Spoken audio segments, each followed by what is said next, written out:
मतदार आला तर त्यांनी यामध्ये 4 वोट दाबायचे आहेत. ह्या प्रभागाला 1 वोट करायचे, ह्या प्रभागाला 1 वोट, ह्या प्रभागाला 1 आणि ह्या. बरोबर आहे. आता आपण हे बॅलेट दिलेलं आहे. हा बिझी लॅम्प पेटलेला आहे.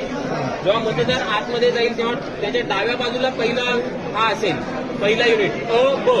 नंतर उजव्या साईडला, म्हणजे आता तुम्ही मतदार आहात असंच अ ब क ड, तुमच्या डाव्या साईडला हीच पहिले आधी असणार आहे. त्याच्यानंतर तुम्ही यामधला एक कोणताही उमेदवार निवडा, दाबा बदल.